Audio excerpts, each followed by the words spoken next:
என்ன தெய்வ பிள்ளைகளே, இன்றைக்கு இயேசு வாழ்ந்தால் ஜெப வீட்டில் வருகிற தீர்க்கதரிசன சத்தம், வேத வெளிச்சம், ரகசியங்கள், இப்படிப்பட்ட நிகழ்ச்சியை வார்த்தைகளை கேட்க வந்திருக்கிற தேவ பிள்ளைகள் ஒவ்வொருவரையும் எங்கள் இயேசு வாழ்கிறார் ஊழியத்தின் நிமித்தம் வாழ்த்துகிறேன், வரவேற்கிறேன். கர்த்தர் உங்களை ஆசீர்வதிப்பதாக. தேவ பிள்ளைகளே, நான் உங்களுக்கு சொல்லிக் கொடுக்கிற ஒரு காரியம் உண்டு. நீங்கள் வஞ்சிக்கப்படாதபடிக்கு எச்சரிக்கையாக இருக்க வேண்டும். யார் வஞ்சிக்கப்பட்டவங்க, எப்படியெல்லாம் வஞ்சிக்கப்பட்டு போகிறான், எந்த சூழ்நிலை வஞ்சிக்கப்பட்டு போகிறாங்க, தான் பண்ணுகிற காரியம் எங்கே, கொடுக்குற காணிக்கை எங்கே, ஆராய்க்கிற இடம் எவ்வளோ, ஜபிக்கிற இடம் எவ்வளோ, கேட்குற இடம் எவ்வளோ, தேடுகிற இடம் எவ்வளோ, இதெல்லாம் உறுதிப்படுத்தி கொள்ளணும். வசனத்தை முதல்ல படிக்கணும், வசனத்தை தியானிக்கணும். ஆமென். அதன்படி நடக்க ஒப்பு கொடுக்கணும். அதான் முதல்ல ஆரம்ப காலகட்டத்திலெல்லாம் நம்ம செய்தியில் பார்த்தோம். வசனத்தை கை கொண்டு நடக்காதவன் தன்னைத்தானே வஞ்சிக்கலாக இருக்கிறான். ஆமென். அப்படி பல காரியங்கள் நம்ம பார்த்தோம், தலைப்பில் பார்த்தோம். கடைசியாக தேவனை வஞ்சிக்கிறவன் எதனால் வஞ்சிக்கிறேன்னு கடைசியில் பார்த்துருக்கு. தசமாக காணிக்கையினால் நிறைய பேர் வஞ்சிக்கப்பட்டு போகிறாங்க. அதுக்கு நான் சொல்வேன், என் சபையில் நான் எழுதி கொடுத்தது யாருமே கொடுக்கல, அவங்க வஞ்சிக்கப்பட்டு போகிறாங்க. ஏன் போகிறாங்க? காணிக்கை எங்கே கொடுக்கணும், எதுக்கு எழுதி கொடுத்தோம், அதெல்லாம் அவங்க கவனிக்கலை. ஆண்டவர் ஒரு நிலைப்படுத்துகிற ஒரு காரியம், யாரெல்லாம் கொடுத்தாங்களோ அவங்கெல்லாம் கொடுப்பாங்க அப்படின்னு சொல்லிட்டாங்க. அதை பற்றி கவலை இல்லை. அவங்க சொன்னது அவங்க நிறைவேற்றினா அவங்க குடும்பத்துக்கு நன்மை, ஆசீர்வாதம். இல்லையன் கர்த்தர் நமக்கு யாரை கொண்டாவது செய்ய வேண்டிய காரியத்தை செய்து முடிப்பார் அப்படின்னு நான் சொல்ல பைபிள் சொல்லுறேன். அப்போ ஆமீன். எதெல்லாம் நம்ம வஞ்சிக்கிறோம் அப்படின்னு சொல்லி பார்த்தா இப்படிப்பட்ட தசமாக பார்க்கும். காணிக்கையெல்லாம் கொடுக்க வேண்டிய இடத்துல கொடுத்துருக்கணும். இது கொடுக்காவிட்டால் வஞ்சிக்கணும். ஆமீன். உபதேசம் வஞ்சிக்கப்படாத உபதேசமாக இருக்கணும். ஆமீன். 10ஆம் வசனத்தை நீங்கள் பார்த்தீங்கன்னா அங்கே தெரியும். என் ஆலயத்தில் ஆகாரம் உண்டாயிருக்கும்படி தசமபாகங்களை எல்லாம் கொண்டகை சாலையிலே கொண்டு வாருங்கள். அப்பொழுது நான் வானத்து பலகணிகளை திறந்து இடம் கொள்ளாமல் போக மட்டும் உங்கள் மேல் ஆசீர்வாதத்தை வர்ஷிக்க மாட்டேனோ என்று அதனால என்னை சோதித்து பாருங்கள் என்று சரின்னு கர்த்தர் சொல்லி சோதித்து பார்க்கிறது. ஆண்டவரை நமக்கு சோதித்து பார்க்கறதுக்கு அவர் இடம் கொடுத்தார். எவ்வளோ தாழ்மை! உருவாக்கின தெய்வத்துக்கு கூட அவரு கூட தாழ்த்துறாரு மனுஷனுக்கு முன்பாக. அவர் எவ்வளோ என்ன நீங்கள் சோதித்து பாருங்க. உங்களுக்குரிய முழு பாகத்தை எனக்கு கொடுத்து பாருங்க, நான் உங்களுக்கு என்ன செய்ய போகிறேன் நீங்கள் பாருங்க. ஆமீன். ஆண்டவரே தாழ்த்துற இடம் இந்த இடம் என்று சேனையில் கர்த்தர் சொல்கிறார். அவரே சோதித்து பாருங்க அப்படிங்கிறது. அவருக்கு உண்மையாக இதுதான் பாருங்க, அதுதான் வார்த்தை. நீங்கள் எனக்கு உண்மையாக இருந்து பாருங்க, நீங்கள் ஆசீர்வதிக்கப்படுறீங்களா இல்லையா, என் வசனத்தின்படி நடந்து பாருங்க, நீங்கள் உயர்த்தப்படுறீங்களா இல்லையா, மந்திரவாதம் ஜெயிக்கிறா இல்லையா, பாவம் ஜெயிக்கிறா இல்லையா, சாபம் ஜெயிக்கிறா இல்லையா, அதான் வார்த்தை. இதெல்லாம் ஒன்றும் இல்லை. நீங்கள் காணிக்கை மட்டும் வச்சு பார்க்காதீங்க, இந்த காணிக்கை போல எல்லா காரியத்தையும் வச்சு பாருங்க. நீ எல்லாத்தையும் உண்மையாக இருந்து பாரு, நான் ஒன்று ஆசீர்வதிக்கிறா இல்லையான்னு பாரு. இது ஒரு பகுதி காணிக்கை தான் இங்கே மேற்கோள் காட்டி வரேன். ஆனால் மறுபகுதி எல்லா காரியத்தையும் அதுக்கு பின்னாடி இருக்குது. அதான் நீங்கள் புரிஞ்சுக்கொள்ளணும். இதே மாதிரி எல்லா விஷயத்தையும் நீங்கள் வசனத்தை கைக்கொண்டு உண்மையாக நடந்து பாருங்க. வஞ்சிக்கப்படாமல் நீங்கள் உண்மையாக செய்து பாருங்கள். உங்களை ஆசீர்வதிக்கப்படனா ஆசீர்வதிக்காமல் விட்டுறனான்னு பாரு அப்படிங்கிறது. எல்லாவற்றிலும் அதான் உண்மை உள்ளவன் பரிவு நன்மை எத்தனையோ வசனம் அப்படின்னு தான் ஆண்டவருக்கு சொல்லி இந்த மல்கியாத்திற்கு சிலமுக்காட்டில் சொல்லி விட்டுறேன். புதிய ஏற்பாட்டில் பார்த்தீங்கன்னா இயேசு ஆமீன் கொஞ்சம் கூட இந்த விஷயத்தில் அவர் வஞ்சனையாக நடந்ததே கிடையாது. அதுதான் உலகத்தின் ரட்சகர். 1 பேதுரு 2ஆம் அதிகாரம் 22ஆம் வசனத்தில் நீங்கள் படித்து பாருங்கள். அவர் பாவம் செய்யவில்லை, அவருடைய வாயிலே வஞ்சனை காணப்படவில்லை. அவன் பாவம் செய்யாத வஞ்சிக்க கூடாதுன்னு இருந்தால் இயேசுவை பாருங்க அப்படிங்கிறார். இயேசுவ இடத்துல பாருங்க அப்படிங்கிறார். லைவா இயேசுவ இடத்துல கொஞ்சம் கூட வஞ்சனே கிடையாது. அவருக்கு வார்த்தையில் அவருக்கு பேச்ச சுயம் இல்லை, எல்லாமே சுயம் இல்லாத வாழ்க்கை. அதுதான் வஞ்சகம் இல்லாத வாழ்க்கை. கோபப்பட்டாலும் வஞ்சகம் இல்லை. ஆமீன் ஆமீன். அடித்தாலும் அவருக்கு வஞ்சகம் இல்லை. நீ துப்பினாலும் அவருக்கு வஞ்சகம் இல்லை. நீ திட்டினாலும் அவருக்கு வஞ்சகம் இல்லை. ஆனால் அவருக்கு ரட்சிப்பு தான் அவருக்கு முக்கியம். ஆமீன். ஒரு மனுஷனுக்கு ரட்சிப்பு தான் அவருக்கு முக்கியம். ஒரு மனுஷனுக்கு தான் அவருக்கு விடுதலை தான் அவருக்கு முக்கியம். பஞ்சமோ பசியோ பட்டினியோ கல்லறியோ குற்றச்சாட்டோ சுமத்துதலோ அவருக்கு ஒரு விஷயமே இல்லை. ஆனால் அவருக்கு ஆத்ம ரட்சிப்பு தான் முக்கியம். ஆமீன். அவர் பாவம் செய்ய அவருடைய வாயிலே வஞ்சனை காணப்படவில்லை. ஒரு வார்த்தை எதுவுமே பாவம் செய்யவில்லை. ஆமீன். நான் அடிக்கடி நினைப்பேங்க, அவங்க விசுவாசிகள் சொல்றதுக்கெல்லாம் நான் கீழ்ப்படிவேன். அது நான் சொல்ற ஒன்றுமே விசுவாசி கீழ்ப்படிய மாட்டேன். வேதனையாக இருக்குது. 7 மணிக்கு வர சொன்னால் நான் 7 மணிக்கே போய் காத்திருக்கேன். அவங்க 8 மணிக்கு தான் அங்கேயும் வர்றாங்க. உங்கள் வீட்டிலே 8 மணிக்கு வருவாங்க. அதில் நான் சபையில் பார்த்துங்க, நான் 7 மணிக்கு ஆராதனைன்னு சொன்னால் அவங்க வர்றது 8:30க்கு 9க்கு 10க்கு வருவாங்க. அதில் முடிக்கிற நேரம் கூட்டிட்டுனா நேரத்தை குடிக்கிறாருன்னு சொல்கிறான். எவ்வளோ அந்த நாவினால பாவம் செய்கிறாங்க. அதில் ஆண்டவர் சொல்கிறாரு அவருக்கு வச்சு நீ அப்பவும் ஆண்டவர் நாங்கள் எல்லாம் பயப்படுவோம். ஐயோ நம்ம நேரத்தை பிடிச்ச மாட்டோமா? நான் நேரமாக முடிப்பேன். என் கற்ற நேரம் கொடுத்ததானே. அதான் சும்மா நீ தொடங்கலாங்கிறாரு, நான் முடிக்கிறேங்கிறாரு. ஆமீன். இந்த வசனங்களை நம்ம என்ன செய்யலை, நம்ம பெற்றுக்கொள்ளலை, உறுதிப்படுத்தலை. நம்ம வசனத்தை அறிஞ்சிக்காமல் இருக்கிறோம். ஆமீன். நல்லா புரிஞ்சுக்கிடுங்க. அவருடைய வசனத்தை நீங்கள் நல்லா புரிஞ்சுக்கிடணும். அல்லேலூயா. நிறைய இதை அறிந்து கொள்வது கிடையாது. ஆண்டோடைய கிருபையை கொண்டு சொல்லுகிறேன். ஆண்டவர் பெரியவர். அவர் சகல நன்மையை நமக்குள்ள வைத்திருக்கிறார். சகல அதிகாரமும் நமக்குள்ள கொடுக்கப்பட்டிருக்கிறது. ஆகவே கர்த்தராகிய ஆண்டவர் உங்களை என்னையை பார்த்து சொல்லுகிற ஒரு வார்த்தை, என் தேவ பிள்ளைகளே, மனமூன்று கர்த்தர் சமத்தில் நாம் உண்மை ஊற்றமாய் இருக்கும்போது பெரிய காரியங்கள் நம்ம மூலம் கர்த்தர் செய்கிறவராக இருக்கிறார். அல்லேலூயா. அவர் எந்த விஷயத்தில் பாவம் செய்யவே இல்லை, குற்றம் செய்யவே உண்மையாகவே இருந்தார்.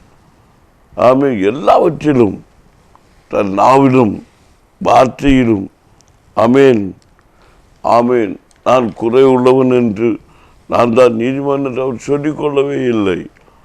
நான் பாவம் செய்யாதவன் என்று அவர் சொல்லிக்கொள்ளவே இல்லை. நான் ஆமேன் படாதவன் என்று சொல்லவே இல்லை. பாருங்க, ஒரு கட்டத்தில் அவர் வேதனை தாங்க முடியாமல் இருக்கும்போது அவர் ஆமீன் பச்சை மரத்துக்கு எனக்கு இந்த பாடம் என்றார், பட்டை மரத்துக்கு இந்த பாடம். அவர் எதிரையுமே அவர் ஒரு வார்த்தையில் கூட வஞ்சகம் இல்லை. வஞ்சகம் என்பது சுயத்துக்காக அவர் எதையுமே செய்யவில்லை. தேவ சித்தம் செய்வதிலே அவர் உறுதியாக இருந்தார். தேவ பிள்ளைகள், தேவ ஊழியக்காரர்கள், விசுவாசிகள் வசனத்தின்படி நடக்க ஒப்புக்கொடுக்கலாக இருக்க வேண்டும். வசனத்தை அறிஞர்கள் நடக்க ஒப்புக்கொடுக்க வேண்டும்.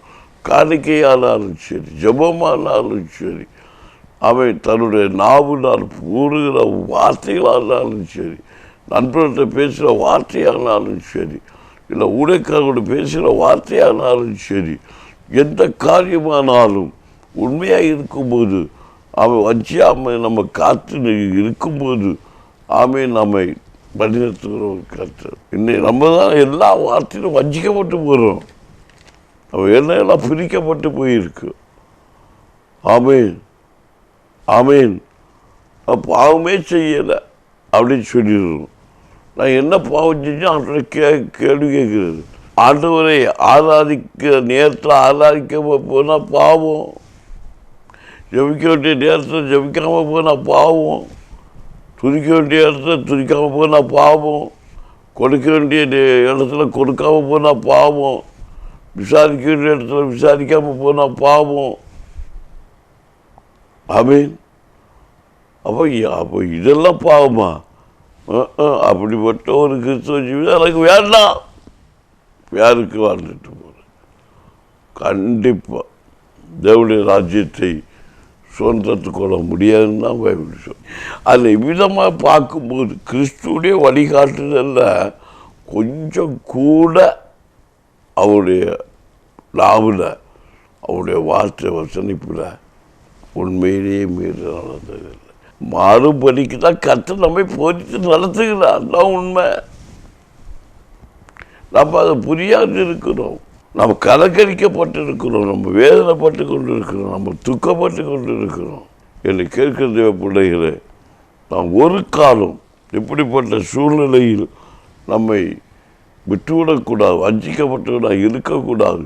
அப்போ எந்த வழியில் பார்த்தாலும் நம்ம வஞ்சிட்டு தான் இருக்கோம். நான் இந்த வசன பகுதியெல்லாம் படிக்கும்போது ஆமீன் ஆமீன், நம்ம எல்லா விஷயத்திலும் நம்ம ஏமாந்து தான் போகிறோம். நான் வாசிக்கும் போதும் போதிக்கும் போதும் என்னெல்லாம் மட்டுப்படுத்தியே பேசி கொண்டிருப்பேன். ஒரு நாள் கூட ஆண்டவர் இது சொன்னார்னு சொல்கிற கூட பயப்படுவேன். ஆண்டவர் இதை சொல்லுவாரா, ஆண்டவர் இதை சொல்லுவார்னு சொல்லிக்கிட்டு நம்ம வீணாக சந்தேகப்படக்கூடாது. சந்தேகங்கிறது ஒரு பிசாசுடைய சந்தேகப்படக்கூடாது. அது கண்டு தான் உறுதிப்படுத்தி கொள்ளணும். சந்தேகப்பட்டு எதுவும் பேசக்கூடாது. ஆவியானவர் பேசினார் என்று சொல்ல ஆவியானவர் பேசுவார்.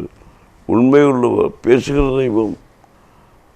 நம்ம அதை கவனிக்கிறோம், அதை வாட்ச் பண்ணணும், கண்டுபிடிச்சி தூக்கணும். அதான் நிதானிக்கிறது. ஆண்டவர் பேசியாச்சு நமக்கு தெரியுது. உடனே நம்ம எச்சரிக்கை கையாளணும். எப்படி எச்சரிக்கை கையாளுறது? அது நம்ம தெளிவாக நமக்கு இன்னொரு ஆள் சொல்ல நம்ம கேட்டு உறுதிப்படுத்தணும். இல்லை நம்ம கண்ணால் நம்ம காணாமல் அதை விசாரித்து தான் முடிவெடுத்து சொல்லணும். அதில் தான் நீதி ஒரு நியாயம் விசாரிப்பு இருக்குது. சில காரியம் சில சொல்லுவாங்க, நான் விசுவாசிக்காமல் இருக்க மாட்டேன், விசுவாசிப்பேன். அதனால் அதை உறுதி செய்து கொள்ள மாட்டேன். ஆண்டவர் எனக்கு வெளிப்படுத்தணும். ஆண்டவர் என்னோடும் பேசுவார், உங்களோடும் பேசுவார். முதல்ல என்னோடு பேசி இருப்பார், நான் பேசாமல் அமைதியாக இருப்பேன். இதான் ஆண்டவர் வழிகாட்டுதல். என்னோடு பேசியிருப்பார். அப்போ நானாக முன்னால் போக மாட்டேன். அது இன்னொரு ஊழியத்தை கூட இருக்குன்னு சொல்லுவார், பாஸ்டர் இப்படி ஆண்டவர் எனக்கு வெளிப்படுத்தினார், நீ அப்படியா, ஓகே செய்திருக்கா அப்படின்றேன். உடனே என்ன நினைப்பாங்க, அவர் சொன்ன உடனே இவர் அப்படியே செய்துன்னு சொல்லிட்டாரு அப்படிம்பாங்க. ஆண்டு ஏற்கனவே இதை பற்றி பேசியிருப்பார். நடத்துகிற தேவ உடைக்காரனுக்கு பேசாமல் ஒரு காரியத்தை மற்றவர்களுக்கு பேசுவாரோ? ஒரு தேசத்தில் நடக்க போகிற ஒரு சம்பவத்தை ஒரு தேவ உடைக்காரனுக்கு தெரியப்படுத்தாமல் அந்த பேரழிவை கர்த்தர் நடத்துவாரோ அப்படின்னு பைபிள் சொல்லவே இல்லை. தேசத்தை அழிக்க போகிறேங்கிறாரு நோவா, தேவனுடைய மனுஷன். அவருக்கு தெரியப்படுத்துறாரு. அது அவரை காப்பாற்று பேடையை உண்டு பண்ண வச்சு எல்லா மனுஷனையும் அவருக்கு மனுஷனை படைச்சதுக்கே வேதனைப்பட்டு அழிச்சாருன்னு பார்க்கலாம். ஆனால் கிருபை கல்லை கிடச்சி நோவாவுடைய ஜீவிதம் கர்த்தர் கண்கள் கிருபை பெற்றதுனால குடும்பத்தை பாதுகாத்தார். ஏன்னா அந்த பிள்ளைகள் கூட அது பாத்திரவனாக இருந்தாங்களா இல்லையான்னு பைபிள் சொல்லலை. அது நோவா பாத்திரவனாக இருந்தா. அது மட்டுமல்ல, நோவா பாத்திரவனாக இருந்தது மட்டும் சொல்லிக்கிட்டு நிறுத்திடக்கூடாது. அவர் தன் பிள்ளைகளுக்காக தினமும் அவர் பணிகளை செலுத்தி விண்ணப்பம் பண்ணிட்டு இருந்தார். அதனால தான் பிள்ளைகள் அவர் குடும்பமும் அன்னைக்கு வேலைக்குள்ளே போச்சு, படவராட்சிக்குள்ளே போச்சு, லட்சிப்புக்குள்ளே போச்சு. அதான் மற்ற மனுஷங்கள்லாம் அழிஞ்சு போனாங்க. அதான் மிருக ஜீவனும் எல்லாம் பேருக்குள்ளே வந்தாச்சு. இந்த வசனங்களெல்லாம் நம்ம நிதானிக்கும் போது மனுஷன் வஞ்சிக்கப்பட்டு போகிறவன். ஆமீன். பேசுறதை குறித்து பார்த்தா எனக்கு ரொம்ப வித்தியாசமாக இருக்குது. நான் என்ன பேசுகிறேன், எதுக்கு பேசுகிறேன், யார் திருந்த போகிறேன், யாரு கேட்க போகிறா அப்படியே நான் மனசில். ஆனாலும் என்னுடைய ஒரு வாஞ்ச கண்டிப்பாக பேச முடிவு பண்ணி பேசி ஆகணும். இன்னைக்கு நம்ம என்ன நினைக்கிறோம், ஆசீர்வாதமானவர். ஆசீர்வாதம் இங்கேதான் இருக்குது. குற்றம் உணர்த்தப்படணும், குறைய வெளிப்படுத்தணும். நம்ம உணர்வுகளை எல்லாம் வெளிப்படுத்தி பார்த்தா தான் அங்கே தான் ஆசீர்வாதம் இருக்குது. ஆகவே இப்படிப்பட்ட ஏதொன்றிலும் இயேசு கிறிஸ்து பாவம் செய்யாதவராய், பாவமே செய்யவில்லை. நான் பரிசுத்தவான் என்று சொல்லவும் இல்லை, நான் குற்றமற்றவன் என்று அவர் சொல்லவும் இல்லை, நான் தவறு செய்யவில்லை என்று சொல்லவும் இல்லை. எல்லாவற்றின் குற்றத்தை அவரே ஏற்றுக்கொண்டு நம்முடைய ரட்சிப்புக்காக, நம்முடைய விடுதலைக்காக, நம்முடைய சமாதானத்துக்காக, நம்முடைய சந்தோஷத்துக்காக அவர் பலியானார். ஆகவே அவர் நமக்கு இரட்சகராயிருக்கிறார். அந்த வழிகாட்டுதலை ஏற்றுக்கொண்டு அவருடைய வழிபாட்டுகள் நடக்க ஒப்புக்கொடுக்கும் போது நாம் வஞ்சிக்கப்படாதபடிக்கு கிருபை பெற்றவனாக இருக்க முடியும். அவருடைய ரட்சிப்பை நாம் வீணாய் ஏற்றுக்கொள்ளும் போது, அவருடைய சுவிசேஷ வார்த்தைகள் நாம் வீணாய் தள்ளும்போது, அவருடைய வேத வசனத்தை நாம் ஏற்றுக்கொள்ளாமல் தள்ளும்போது, அவருடைய மகிமையான நடத்த இயேசு கிறிஸ்துடைய அந்த மகிமையான நடத்தலை ஏற்றுக்கொள்ளாமல் நாம் நமக்கு உகந்தபடி நடக்கும்போது நாம் வஞ்சிக்கப்பட்டு போகிறோம் என்று தான் வேதம் சொல்கிறோம். அப்போ நீங்கள் வஞ்சிக்கப்படாமல் நீங்கள் இருக்கும்படிக்கு கர்த்தருடைய உபதேசத்தை, கர்த்தருடைய வசனத்தை, அவருடைய வழிகாட்டுதலை, அவருடைய அடிச்சுவடுகளை பின்பற்றி நடக்க வேண்டும் என்று பழைய ஏற்பாட்டின் மூலமாகவும் புதிய ஏற்பாட்டின் மூலமாகவும் அப்போஸ்தலர் நடவடிக்கைகளின் வார்த்தையின்படியும் நாம் கேட்டு நடக்க, நாம் வார்த்தையின்படி நடக்க ஒப்பு கொடுக்கும்போது கர்த்தர் நம்மளை தேசத்தில் மகிமையாகி வைப்பார். பூமிக்குரிய நன்மைகள், பூமிக்குரிய ஆசீர்வாதங்கள் எல்லாம் நமக்கு சொந்தமாக கொடுப்பேன்னு கர்த்தர் சொல்கிறார். அப்போ நம்மை தாமே வஞ்சிக்கப்படாதபடி, நாம் குற்றமில்லை என்று சொல்லாதபடி, நான் குறையில்லாதவன் என்று சொல்லாதபடி கர்த்தர் பாதத்தில் காத்திருப்போம். கர்த்தர் நம்மை ரட்சிப்புகளை நடத்துவாராக. என்னை கேட்கிற தேவ பிள்ளைகளே, நாம் பாவம் இல்லை என்று, குறையில்லாதவன் என்று நம் நாவை அழைக்காமல் வாய் வந்தபடி பேசிக்கொண்டு போகாதபடி, இயேசுவே நீர் பாவம் செய்ய அவருடைய வாயிலே வஞ்சனை காணப்படும். என்னுடைய வாயிலும் வஞ்சனை வராதபடி, என் நாவில வஞ்சனை வராதபடி உம்முடைய திருவசனத்தை கை கொண்டு, உம்முடைய வழிகாட்டலை கை கொண்டு நடக்க கிருபை தாரும் என்று சொல்லி, வாஞ்சிக்கிறேன் என்று சொல்லி ஒப்பு கொடுத்து ஜெபிப்போமா? கர்த்தர் உங்களை ஆசீர்வதிப்பார். இப்போ நமக்கு ஜெபிப்போம். அன்பின் பல தகப்பனே, நாங்கள் இனிமேலாவது வஞ்சிக்கப்படக்கூடாது. உம்முடைய கிருபை பெற்ற பிள்ளைகளாக, இயேசு அடிச்சுவடை பின்பற்றின பிள்ளைகளாக இருக்க அப்போ நீ இறக்கம் செய்யும். குடும்பத்தில் அநேக வியாதிகள், பலவீனங்கள், போராட்டங்கள் மூலமாக நாங்கள் வஞ்சிக்கப்பட்டு போகிற கர்த்தாவே, ஆண்டவரே, எங்கள் வியாதிகள் நீங்கட்டும், பலவீனங்கள் நீங்கட்டும், போராட்டங்கள் மாறட்டும், நிந்தனைகள், அவமானங்கள் மாறட்டும்.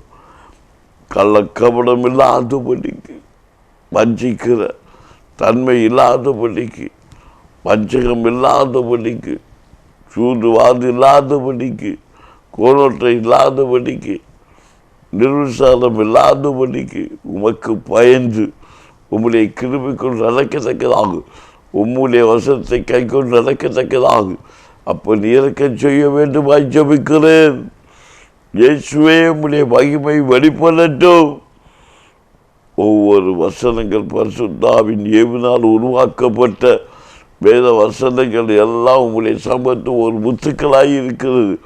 எல்லா வேத வசனங்களும் ஆமேன் உம்முடைய வாய்ந்து புறப்பட ஒவ்வொரு சத்தங்களும் புறப்பட்ட சத்தங்களும் பரிசுத்தாவின் அபிஷேகத்தால் நிறைவினாலே பேசப்பட்ட ஒவ்வொரு வார்த்தைகளும் வசனங்களும் ஒவ்வொன்று முத்துக்களாய் இருக்கிறது. ஒவ்வொரு முத்துக்களும் பரலோராஜ்ய மேனியாய் இருக்கிறது என்று சொல்லி வேத வார்த்தையின்படி நாங்கள் வஞ்சகம் இல்லாதபடி நடக்க அப்போ நீ இறக்கம் செய்யும். பிசாசு கிரிகள் அழிக்கப்பட இறக்கம் செய்யும். ஜெபிக்கிறேன். பரிசுத்தாவின் ஆளுகை செய்யும். இப்பிரபஞ்சத்தை கிரியைகள் வெட்கப்பட்டு போகத்தக்கதாக உலகத்துக்கு நன்மைகள் ஆவிக்குரிய நன்மைகள் ஆவிக்குரிய ஆசீர்வாதங்கள் உலகத்துக்குரிய ஆசீர்வாதம் எல்லாம் கொடுத்து நிறைவாய் ஆசீர்வதித்து வஞ்சிக்கப்படாதபடிக்கு அந்த வஞ்சிக்கப்பட்ட கூட்டத்தில் இராதபடிக்கு உம்முடைய வசனங்களை கை கொண்டு நடக்க நீ இருக்கு. இயேசு நாமத்தில் நல்ல பிதாவே. ஆமேன், ஆமேன், ஆமேன். தேங்க்யூ. நாளைய தினத்தில் வாங்க புதிய பகுதி மூலம் கர்த்தரை நாமத்தை வசனத்தை தியானிக்க மேம்படுவோம். கர்த்தர் உங்களை ஆசீர்வதிப்பாராக.